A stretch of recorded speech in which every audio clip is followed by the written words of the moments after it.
In 1467, a succession dispute split the Ashikaga Shogunate.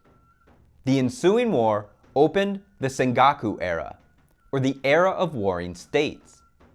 With a weakened Ashikaga Shogunate at the top of Japanese politics, a vacuum formed.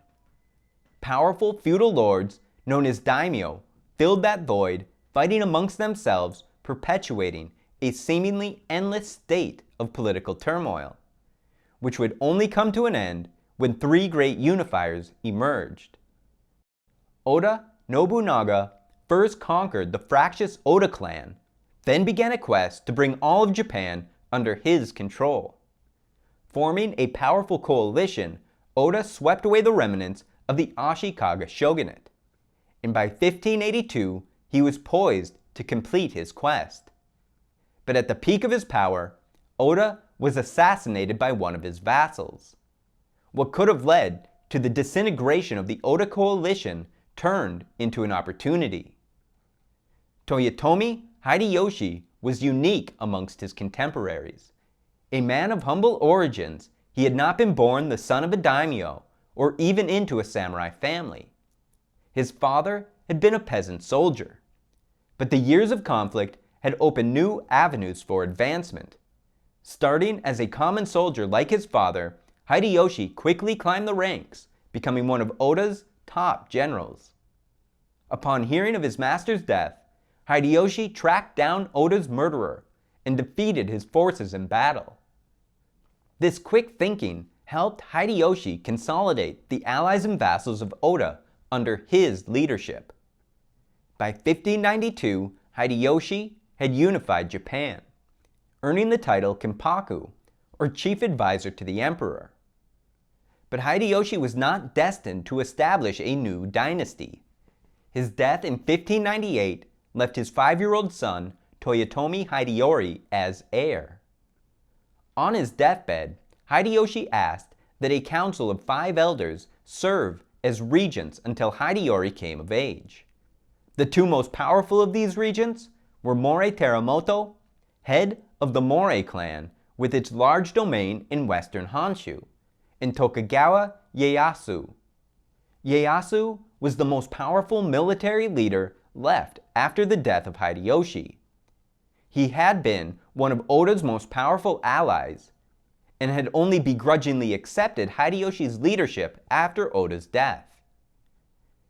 During the Hideyoshi years, Tokugawa's strength had only increased, and from his stronghold in Edo on the Kanto Plain, the Tokugawa coalition was the most formidable in Japan. The Council of 5 Elders soon broke into factions, the Western Army and the Eastern Army. The Western Army was led by Morei Teramoto, but from the start this coalition was weakly bound together. It was a coalition formed to maintain the hegemony of a dead man. The Eastern Army was led by Tokugawa and was bound together through decades of battle and the promise of establishing a new political hierarchy with themselves on top. The two armies mobilized, maneuvering to capture the castles of central Honshu that controlled the main roads, the Tokaido and the Nakasendo. On October 21st, 1600, at the valley of Sekigahara, the armies met. The Battle of Sekigahara was brief. Western Army daimyo protecting the flanks defected to the Eastern Army in the middle of battle, collapsing the Western Army's position, while other daimyo refused to even join the fight, waiting to see who came out on top. The anti-Tokugawa coalition was soundly defeated.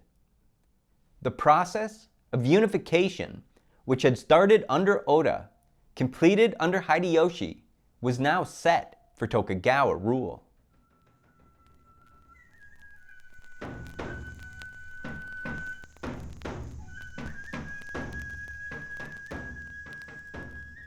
In 1603, Tokugawa Ieyasu was given the title Seitai Shogun by Emperor Go-Yozei.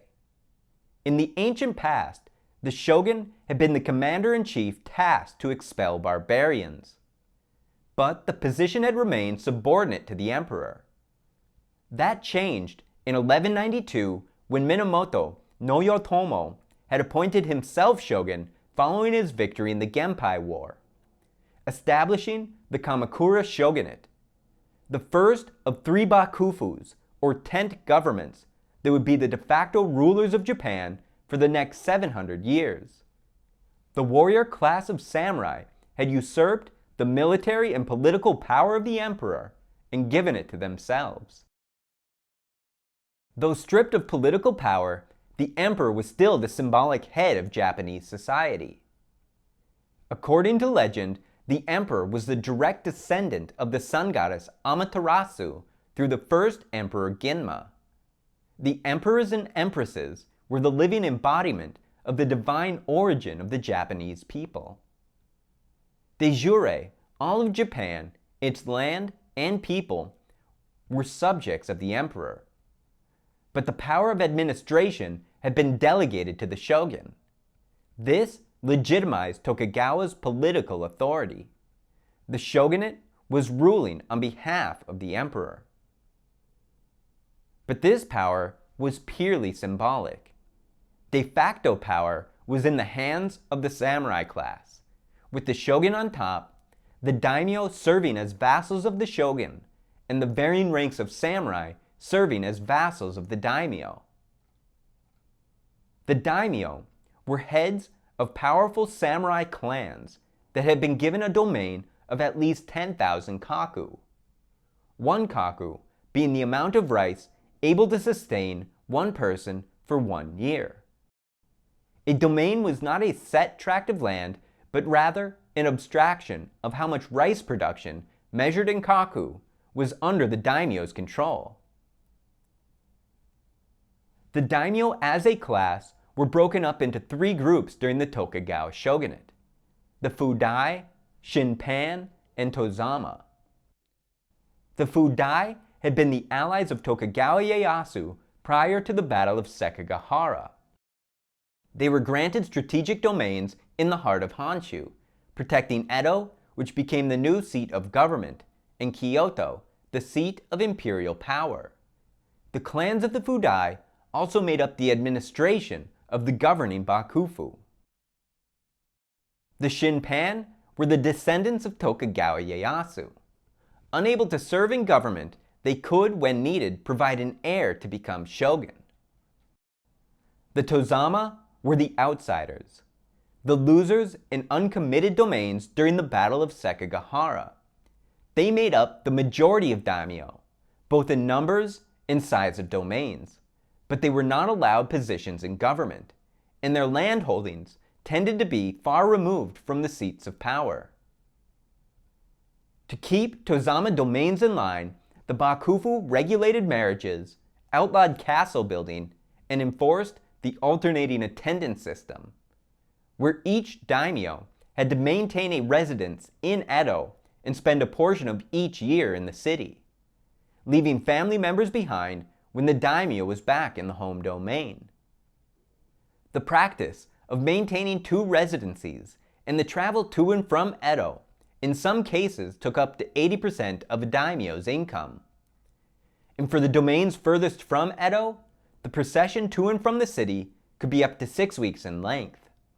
It was an effective method of control, but helped drive many domains into debt, causing deep discontent amongst the daimyo. The Bakufu should not be confused for a national government.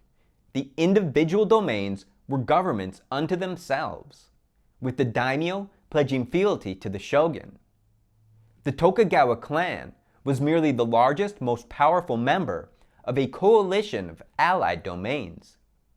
What held this coalition together, beyond feudal duties of loyalty, was that the Fudai daimyo owed their fortunes and positions of power to the continued strength of this coalition. Tozama domains, if unified, could pose a threat, but the regulations imposed on them and the rivalries that existed between the domains made it difficult for competing coalitions to form.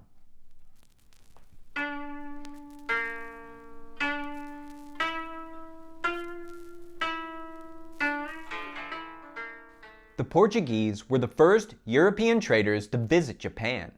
arriving at the port of Nagasaki in 1543. During the years of turmoil prior to Hideyoshi's conquest of Kyushu, the Portuguese had done much to gain influence, even leasing Nagasaki to administer as a colony in 1580. But once the domestic situation had stabilized, foreign influence was quickly seen as a potential hazard. Hideyoshi canceled the Portuguese lease of Nagasaki and expelled the Jesuits with force.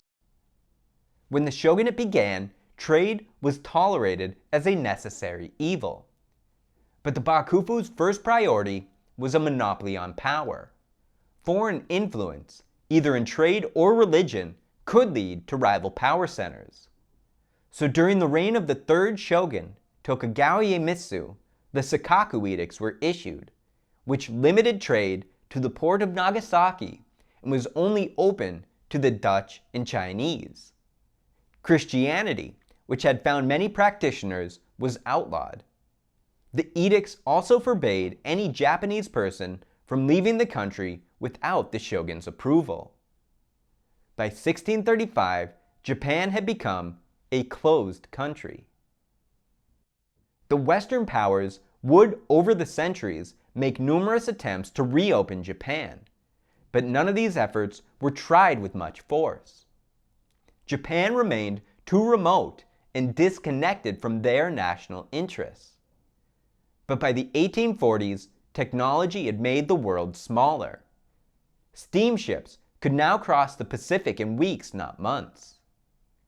Following their 1842 victory in the Opium War, the British had gained a foothold in East Asia at Hong Kong and looked to further their influence. By 1846, the United States had become a continental power, stretching from the Atlantic to the Pacific. Japan now sat in the middle of the shipping lanes between San Francisco and Shanghai. Russia, for its part, had completed the conquest of northern Eurasia, stretching from the Baltic to northern Pacific. The once remote Japan now sat in the crosshairs of the expanding Western powers. In the wake of the Opium War, Shinpan daimyo Tokugawa Nariaki, head of Mito domain, called on the Bakufu to reform the country's defensive posture, urging them to use Western military technologies to bring Japan to a level of parity. But this was no simple task. The industrialization of the West was a 70-plus year project, backed by vast resources in colonies spanning the globe. Without abandonment of the Sakaku edicts, Japan would be limited to what it could learn from the Dutch and the resources the home islands produced. And it was now only a matter of time before the Western powers arrived on Japanese shores, unwilling to take no for an answer.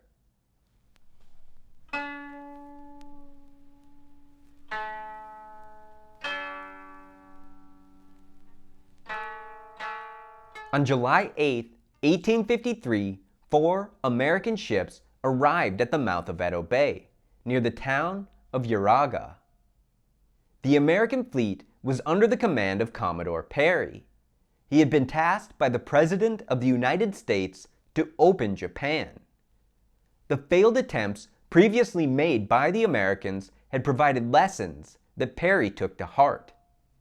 The Japanese would try every option to resist even accepting the letter that Perry was sent to deliver.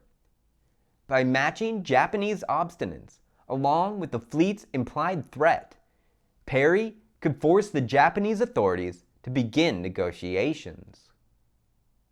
A challenge for the Bakufu in responding to the Americans was that Tokugawa Ieyoshi, the 12th shogun, was on his deathbed. This turned the Roju, the council of senior advisors, into a deliberative body, forced to make policy decisions that would either upend centuries of precedent or possibly start a war. After 6 days of back and forth, with the Americans refusing to leave, the Roju decided that the only course of action was to meet with Perry. On July 14, Perry and a contingent of soldiers made landfall at Kirihama, delivering the letter from the president to the shogun, which asked that Japan be open for trade, courteous treatment given to shipwrecked sailors, and that ports be open for coal refueling. 3 days later, the American fleet sailed for Hong Kong, with Perry stating he would return in 1 year to receive a reply. On July 27th, Tokugawa Ieyoshi died. His son, Tokugawa Ieyasu, became the 13th shogun. Ieyasu's ascension to the role of shogun would not bring a strong, capable leader into power, but rather a sickly man with little interest in politics. The bakufu was left paralyzed. Abe Masashiro, the senior-most counselor, took an unprecedented step. He sent out a circular asking the advice of all daimyo on how to respond to the Americans, inviting opinions on policy from those who had previously been excluded. The responses that came back did nothing to clarify the situation. Some daimyo were willing to go to war to maintain the policy of seclusion, while others argued that the only way to achieve strength was with trade. The decision that the bakufu arrived at? Procrastination. Try to delay and obfuscate so that Perry would leave without getting a clear answer. While in Hong Kong, Perry learned of a British mission that was soon to depart for its own attempt at opening Japan. Not wanting to be beaten to the punch, Perry returned to Edo in February of 1854, 5 months ahead of schedule, with a fleet of now 8 ships. By March, the bakufu plan of peace through procrastination had failed. The knowledge of the further missions by the other Western powers made it clear that a deal was going to happen. It was better to concede a little now and keep the peace than risk a war, lose, and be forced to sign a treaty on even less favorable terms. On March 31st, 1854, the Kanagawa Treaty was signed. It opened the ports of Shimoda and Hakodate for the resupplying of ships, and the opening of an American consulate in Shimoda. Treaties with the British and Russians followed shortly. In some sense, the negotiations had been a success. The treaties did not open Japan for trade, nor did they infringe on Japanese sovereignty. Still, the entire ordeal was seen as a national disgrace, a sign of weakness both of arms and of spirit. To the merchant classes of the United Kingdom and the United States, the Kanagawa Treaty was just as unacceptable. It had not opened Japan as a new market, and so immediately began to pressure their governments for a new treaty, one that included trade concessions.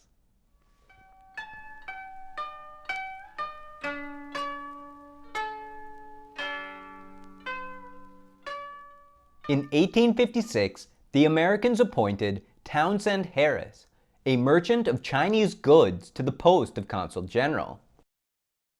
Arriving in Shimoda, Harris set out to get a new treaty signed, one that would open Japan for trade.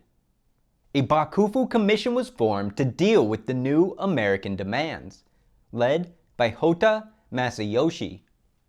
The commission did their level best to slow the talks, but international affairs changed the dynamics of the negotiations.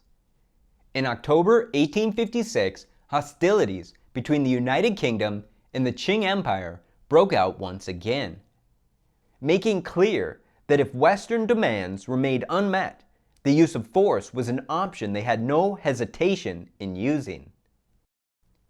A point that Harris would continue to press throughout his negotiations in 1857.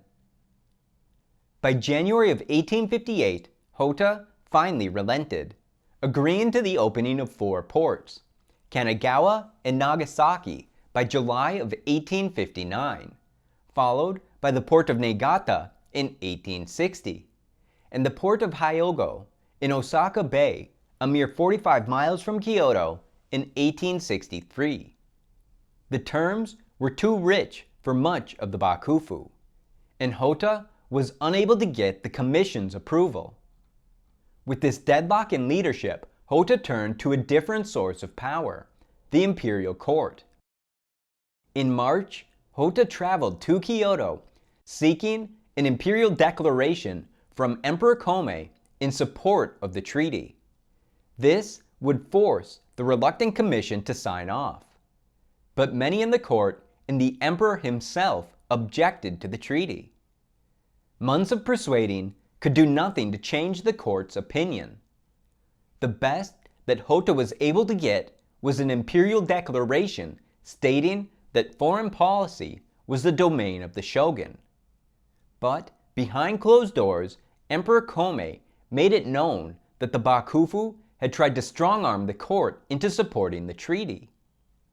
Hotta's gamble had failed and failed spectacularly.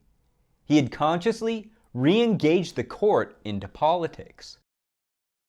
Even worse, the court and bakufu were on opposing sides. Signing the treaty now would be in direct contradiction of the emperor's widely known position. This rift had the potential to be catastrophic.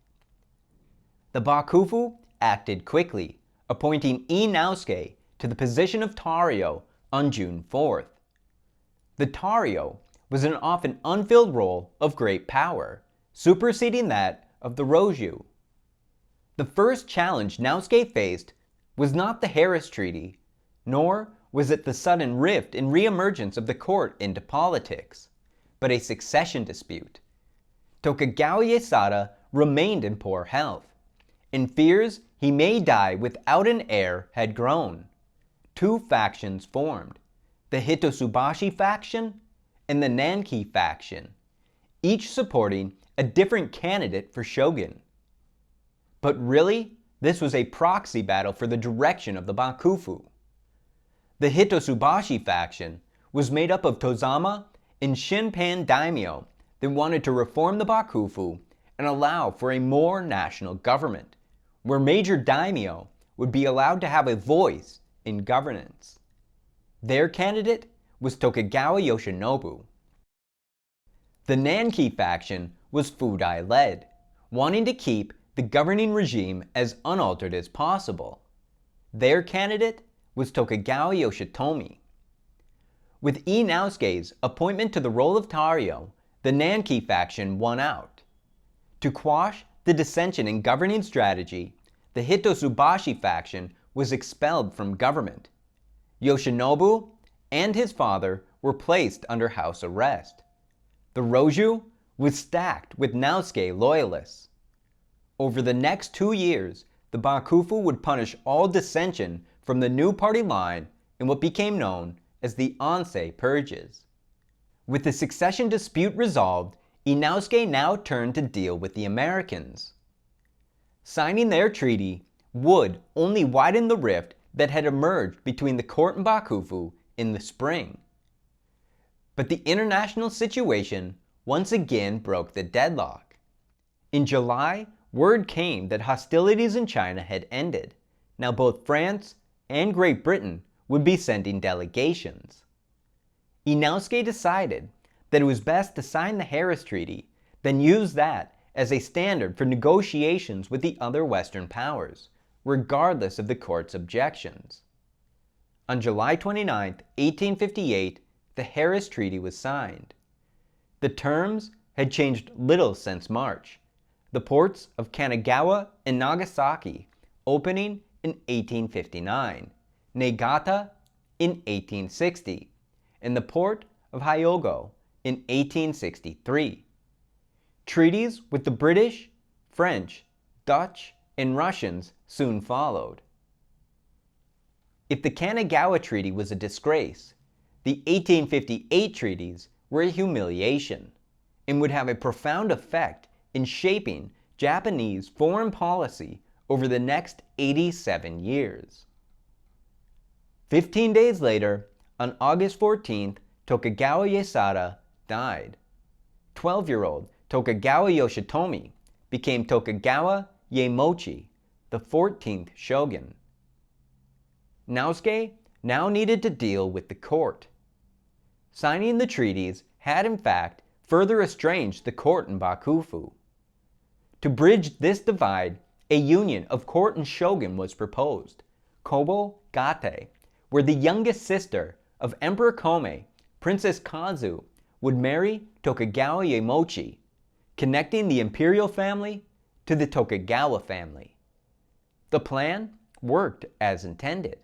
By February 1859, the court and bakufu had come to an agreement that Emperor Kome would refrain from publicly criticizing the treaties as long as the bakufu worked to reclose the country in 10 years' time. Due to the complicated nature of protocol, the actual marriage of Iemochi and Kazu would take 3 years to come to fruition, by which point the political scene had changed dramatically, blunting the long-term benefits that were intended. By 1860, Naosuke had placed the bakufu back on the right path. The foreign question was still unanswered, but the bakufu had a strong leader. The opposition to the unified direction of government had been crushed, and the long-term plan for stability between the court and shogun was underway. There remained, however, a third faction who as of yet had not made their mark on the era. Sono Joei, revere the emperor, expel the barbarians, was a slogan that embodied a movement. First coined in 1837 in the curriculum of the Mitogaku school, it revealed a growing Japanese national identity centered on the emperor, along with the belief among many samurai that Japan should remain free of foreign influence. The Sono Joei radicals, or shishi, would soon enter frame. On March 24, 1860, as Naosuke left Edo Castle through the Sakurada Gate, his procession was attacked by shishi radicals. Caught by surprise, his guards were quickly overwhelmed. Naosuke was pulled from his palanquin and beheaded. The assassination of Naosuke was a calamity for the bakufu. In his attempt to right the ship of state, Naosuke had centralized power into his hands. He had installed a child as shogun. The men he had placed into positions of power were not chosen on merit, but loyalty. His autocratic suppression of the Hitotsubashi faction had alienated a large cross-section of the samurai class. His death left a void that would never be filled. No single person would ever again wield as much influence in the bakufu as Naosuke. And this was just the start of the political violence kicked off by the Harris Treaty. In January of 1861, a secretary of Townsend Harris was murdered outside the American legation in Edo. In July, the British legation was attacked by Ronin from Mito Domain. Violence, threats, and abuse towards foreigners was common in the port of Yokohama. Ando Nobubasa, the man who after I's death had become the most senior Roju, survived his own attempted assassination in March 1862. A silver lining to all this disorder was that shortly after the attempt on his life, Ando was able to convince the Western powers to delay the opening of the port of Hyogo until 1868, a small consolation for a country seemingly on the brink.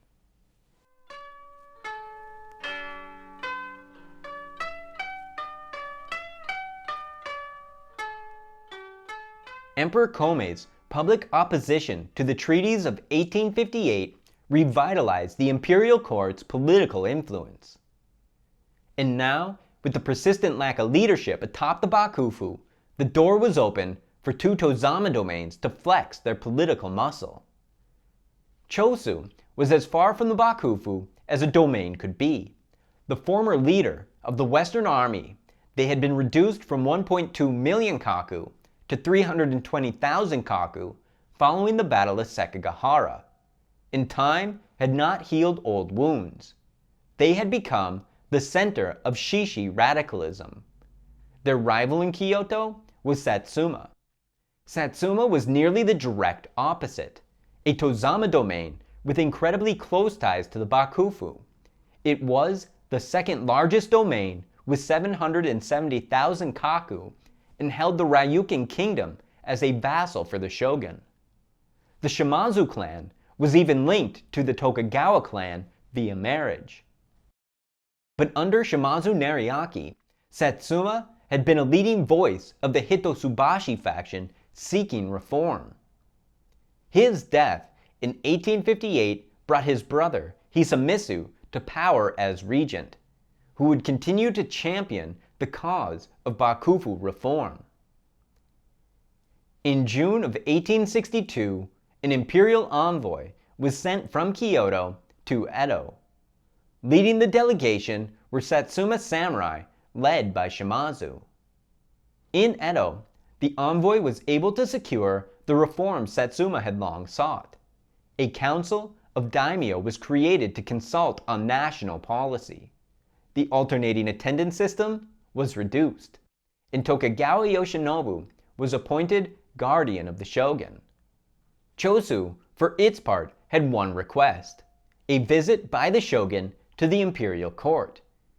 This would be the first time a shogun visited Kyoto in 220 years, when Tokugawa Iemitsu had gone to the imperial court at the head of a 70,000-man army. The acceptance of these demands would have been, only a few years prior, unheard of. Bakufu policy was now being directed by Tozama domains through the use of the imperial court's soft power. With the work in Edo complete, Shimazu began his return to Kyoto. But on September 14th, disaster would strike. Members of Shimazu's retinue killed a British merchant, Charles Richardson, outside the village of Namagumi. The British, who had been sympathetic to the Bakufu's troubles, could not let the death of a British citizen slide. They demanded that the perpetrators be punished and that reparations of 100,000 pounds be paid. The Bakufu dragged their feet on payment, and due to the feudal politics of the shogunate, there was very little they could do to force Satsuma to hand over the samurai. The whole affair continued unresolved into 1863. When Shimazu returned to Kyoto, he found that the political scene had changed completely. With the Satsuma samurai away in Edo, the Shishi had taken control of the city. With control of the city came control of the court. In November, the Shishi had a second imperial envoy sent to Edo, not with proposals, but demands that the foreigners be expelled and that national seclusion reinstated. This was a problem for the Bakufu on two fronts. First, its authority was being tested by the radicals in court. Giving in to their demands would only embolden them. Second, the Bakufu knew what the Shishi didn't, that only a victorious war could expel the barbarians. A war that Japan was currently incapable of winning. The envoy was placated by the newly installed Yoshinobu, who promised that during the upcoming visit to the imperial court, the Bakufu would work with the radicals to reclose the country. In March 1863, Tokugawa Iemochi arrived in Kyoto.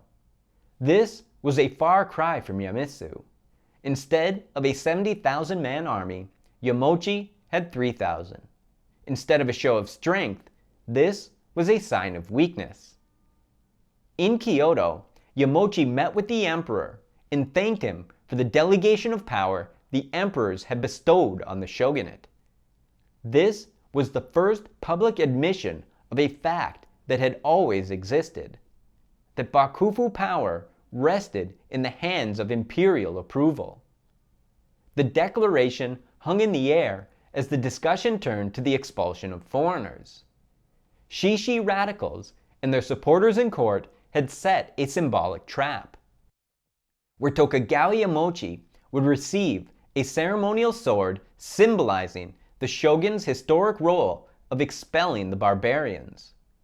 This would amount to a command by the emperor to return the country to a policy of seclusion. Yoshinobu, a capable politician, saw the trouble that this could create, effectively ending the bakufu's room to maneuver. He convinced Ieyasu to feign illness as to miss the ceremony.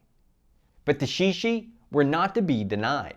Through their control of the court, an imperial edict was issued that action to expel the barbarians was to commence on June 25th.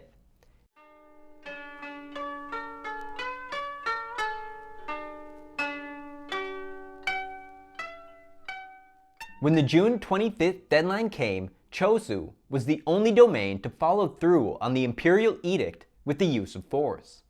Guns lining the narrow strip of water that separates Honshu and Kyushu, the Shimonoseki Strait, fired on foreign ships passing through, closing the strait in violation of the foreign treaties. The bakufu was no longer fully in control of foreign policy.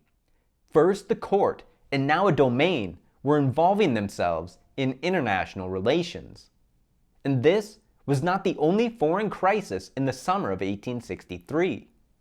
On August 15th, the British Navy bombarded the Satsuma castle town of Kogashima. The Richardson affair of the previous year was still unresolved, and the British had found the bakufu an impotent partner.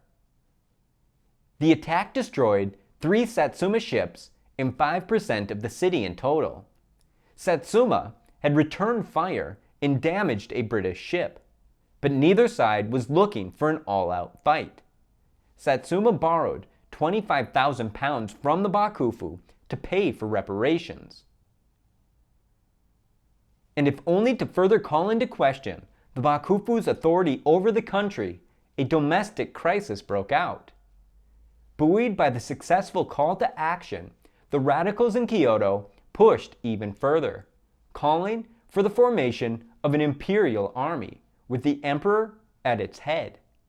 On September 25th, a decree was issued that Emperor Komei would visit the grave of Emperor Ginma, a symbolic gesture representing Komei's assumption of direct control over foreign policy.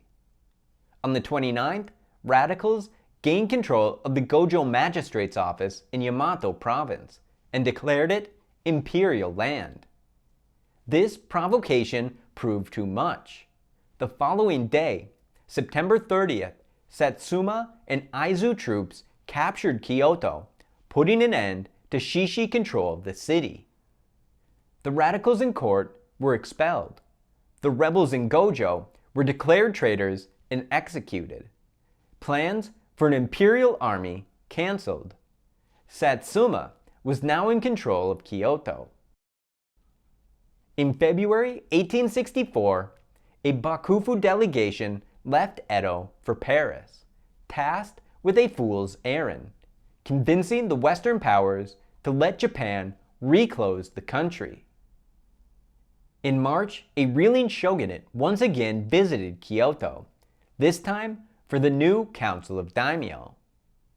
The bakufu's grip on power had been slipping ever since the death of Ii Naosuke 4 years earlier.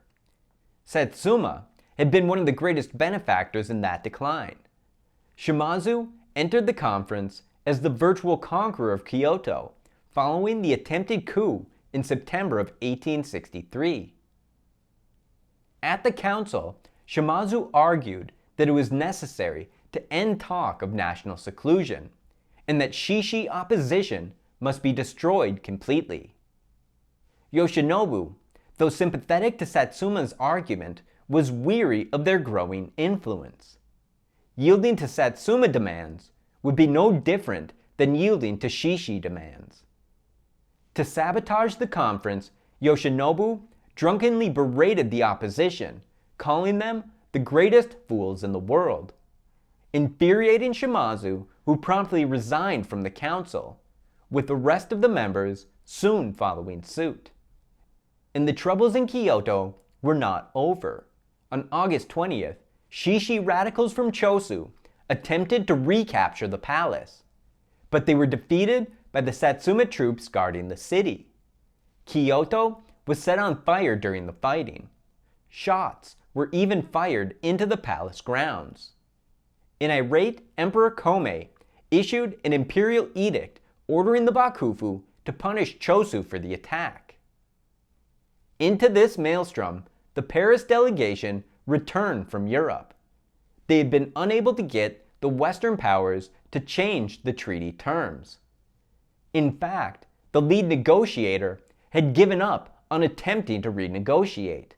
After seeing the size and scale of European industrial might, he had come to believe that Japan needed to be open for trade if it was ever to become strong enough to compete with the Western powers.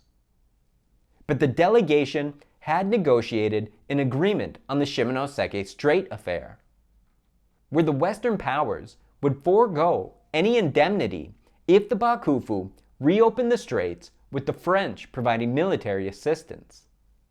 The agreement was rejected in light of the imperial decree. With the failure of the Paris Agreement, on September 5th, American, French, Dutch, and British ships attacked Chosu positions along the strait. By the 14th, the fighting was done, with the coastal defenses captured, the guns hauled aboard the Western Coalition ships. The Bakufu was ordered to pay a $3 million indemnity, or open more ports for trade. The loss in the Battle of Shimonoseki and the defeat in Kyoto had discredited the radicals in the Chosu government, allowing the more conservative samurai to gain control of the domain. By October, the Bakufu army had been mobilized and was ready to attack. But with the change in leadership, Satsuma's Saigo Takamori brokered a peace deal between Chosu and the Bakufu, which would see the domain go unpunished if the ringleaders of the attempted coup were handed over. The Bakufu's army stood down. The terms of this peace would go unfulfilled. Takasugi Shinsaku, the founder of the Chosu militia, and Kido Takeyoshi led an armed uprising to overthrow the Chosu conservatives. By March 1865, the radicals had regained control of the domain. The first attempt to punish Chosu had in the end come to complete failure. In May, a second Chosu expedition was announced, this time with the shogun at the head of the army. Tokugawa Ieyasu moved to Osaka Castle to command the expedition. But preparations were delayed by yet another foreign crisis. In November, a fleet of British, French, and Dutch ships sailed into Osaka Bay. Tired of the mixed messaging and attempts to renegotiate, the Western powers had come to directly pressure the imperial court, demanding a written agreement stating that the port of Hyogo would open in 1868. After bitter back and forth, with the shogun threatening to resign, approval to sign a treaty confirming the opening of the port was given. But this was a further obfuscation by the court. The emperor did not grant approval of the port opening. Only approving a treaty could be signed stating that the port would open. The court still dreamt of national seclusion. The Bakufu's preparation for war resumed. In March 1866, an ultimatum was issued to Chosu, a reduction of 100,000 kaku and the retirement of the daimyo. This ultimatum was ignored. Chosu's position had only strengthened during the Bakufu's inaction. Satsuma's Saigo Takamori and Okubo Tashamichi had come to a secret agreement with Kido Takeyoshi of Chosu, laying the groundwork for the Satsuma-Chosu alliance. The two domains had been in a rivalry since 1858, each with a competing vision for the direction of the country. Chosu pushing a hardline, anti-foreign, pro-imperial restoration position, and Satsuma advocating strength through trade and national governance. These political differences had pit them against each other in the fight over Kyoto. Chosu had been humbled both in Kyoto and at Shimonoseki. The Shishi goals now shifted. The dream of expelling the foreigners was over. The only hope of restoring national honor was for the country to become a nation, strong enough to force the Western powers to see them as equals. Satsuma had long seen the weakness inherent in the feudal bakufu. They had tried to reform the shogunate into something like a national government. But following the disastrous 1864 Council of Daimyo, those attempts ended. The once rival domains now had common ground: the destruction of the Tokugawa Shogunate and the creation of a new national government united under the emperor. In July 1866, the Chosu Expeditionary Force began their assault on the rebellious domain, with disastrous results. The smaller but fully modernized Chosu army was able to drive back the Bakufu coalition.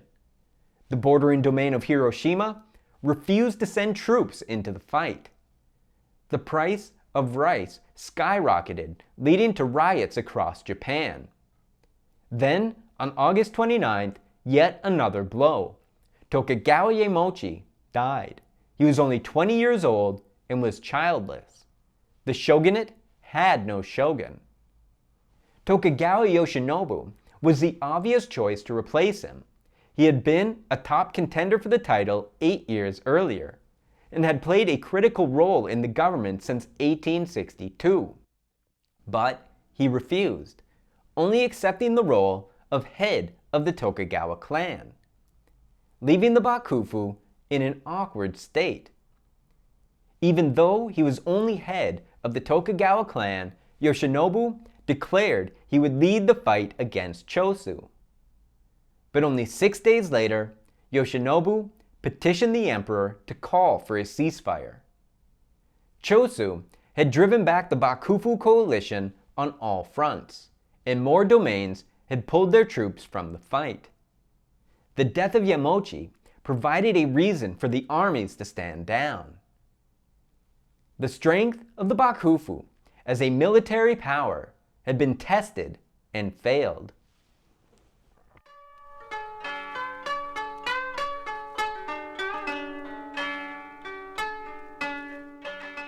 On January 10, 1867, after months of refusing, Yoshinobu finally relented and accepted the title of shogun, becoming the head of a gravely wounded Bakufu. 10 days later, Emperor Komei died. His death brought 14-year-old Emperor Meiji to the throne. Without the conservative Komei, the Bakufu's continued existence now rested in the hands of young Meiji. In May, a council of daimyo gathered in Kyoto. This was a repeat of the troubled council of 1864, with essentially the same agenda. But now as shogun, Yoshinobu was able to dominate the proceedings, securing a lenient peace for Chosu, and finally, after 8 years, got complete imperial approval for the opening of the port of Hyogo. Yoshinobu's success during the May Council restored a great deal of faith among the loyalists. A strong leader was shogun. For the anti-bakufu faction, the antithesis was seen. A strong leader was shogun, capable of restoring the power of the bakufu. In fact, following his assumption of the title, with the help of the French, Yoshinobu had begun to modernize the Bakufu forces, seeking to restore military authority following the defeat in Chosu. But the opposition was hard at work as well. In June and July, Saigo Takamori negotiated 2 agreements with Tosa domain. The first was the Satsuma-Tosa Secret Agreement. Negotiated with the daimyo, Lord Yodo, It sought to end the Tokugawa Shogunate and restore imperial rule. But this should be accomplished through political means, where Yoshinobu would still hold a prominent position. The second was the Satsuma-Tosa secret pact to overthrow the shogunate. Made behind the back of Lord Yodo, the secret pact looked for complete destruction of the Tokugawa shogunate through force if necessary, as the only way to achieve imperial rule without the complications a still powerful Yoshinobu could cause. Or, as the negotiator of the pact wrote, "A social order created by war can never be overturned except by starting another war and winning it." With a new ally in hand, Chosu and Satsuma moved troops into Kyoto, preparing for action. Using their influence in court, a secret imperial decree was drafted, calling for the overthrow of the shogun. By November, Lord Yodo had become aware of Saigo Takamori's double-dealing and plan for revolution. Yodo went to Yoshinobu with a plan of his own. An attempt to overthrow the shogun was in its final stages. What could be done? Simple: resign as shogun. The casus belli for the anti-bakufu faction would no longer exist. Call for a new council of daimyo, which Yoshinobu would be the clear senior member. Furthermore, the imperial court had no governing body, so the task of administration would still be in the hands of bakufu officials loyal to Yoshinobu. A new governing strategy that would in effect change very little. On November 9th, Yoshinobu petitioned the emperor to allow him to resign the post of shogun, ending the Tokugawa shogunate. And it was just in the nick of time. One day earlier, Satsuma had received the imperial decree ordering them to overthrow the shogunate. The following day, Chosu had received that same decree. But it was too late. The shogunate had already ceased to exist. Their plan had been thwarted by the crafty Yoshinobu. The orders for overthrow were quickly rescinded.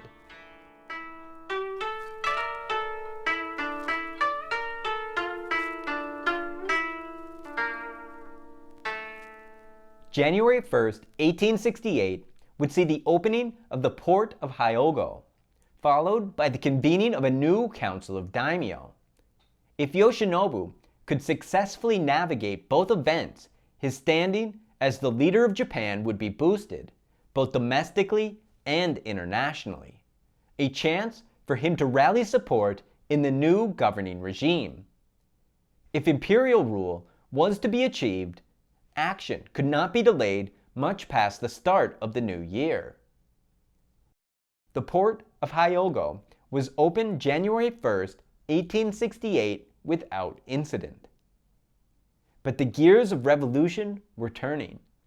The following day, Satsuma-backed court officials secured an imperial pardon for Chosu and the anti-Tokugawa conspirator Totomi Awakura.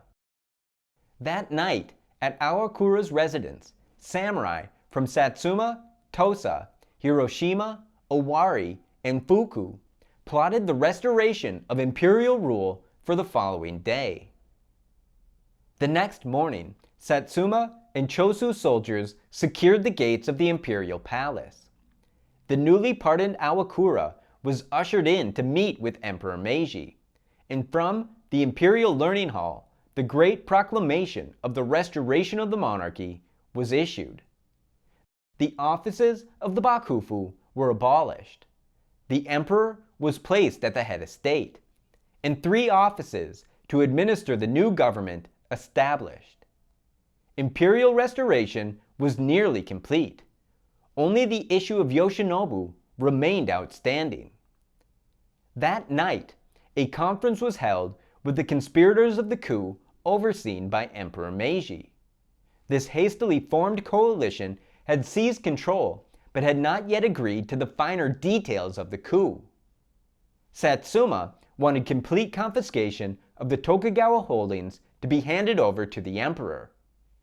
The moderates, led by Lord Yodo, wanted to at least bring Yoshinobu into the discussion about his fate. A compromise was reached: confiscation of half the Tokugawa holdings and the possibility of Yoshinobu having a role in the new government. Yoshinobu was informed of the proclamation and subsequent demand of half his land in Fushimi just outside Kyoto. He asked that the confiscations be delayed. The loyalists at his side were arguing that this coup was just like the failed attempts in 1863 and 1864, that retaking Kyoto would restore the status quo. But one decisive factor had changed. Emperor Komei, who despite his disagreements with the Bakufu, had always recognized their authority to govern the country, and he was now dead. With the conspirators in full control of Emperor Meiji, and more importantly, the proclamations issued in his name, attempting to retake Kyoto could lead to Yoshinobu and his supporters being labeled outlaws.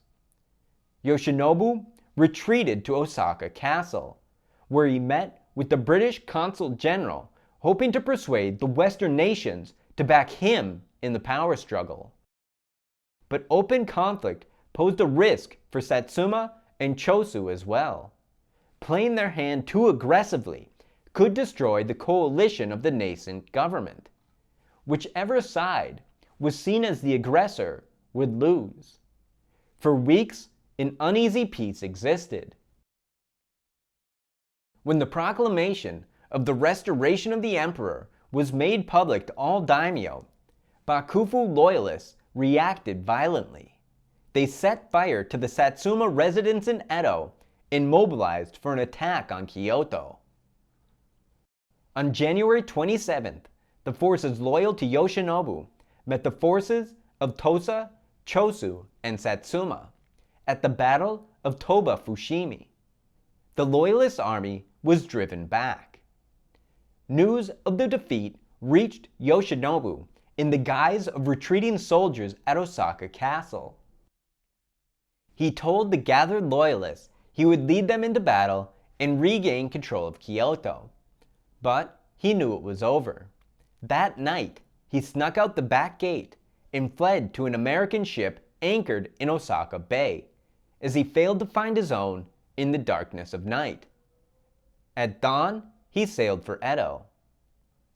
Following their victory, the Chosu, Satsuma, and Tosa soldiers were transformed from a coalition of allied domains into a new imperial army, marching under the banner of the emperor. On the 28th, Yoshinobu and his army were declared outlaws. The last vestiges of power the Tokugawa clan held were stripped away. The loyalists, now outlaws, engaged in a fighting retreat. But by July, Edo Castle fell to the imperial army, with Saigo Takamori negotiating its surrender. A small band of discontents would continue to fight the new government in the Boshin War until their final defeat in 1869. The majority of daimyo pledged their fealty to the emperor and the new government. The rise of the Tokugawa Shogunate had seen the consolidation and strengthening of the feudal social structures that had existed since Minamoto. The fall of the Tokugawa Shogunate would see those structures swept away. The domains were handed over to the imperial government. The ranks of daimyo reclassified into a new peerage system, modeled after European nobility. Political modernization was only just the start. Western technologies were now embraced wholesale, leading to rapid industrialization. The Empire of Japan now set out to find its place amongst the major powers of the world.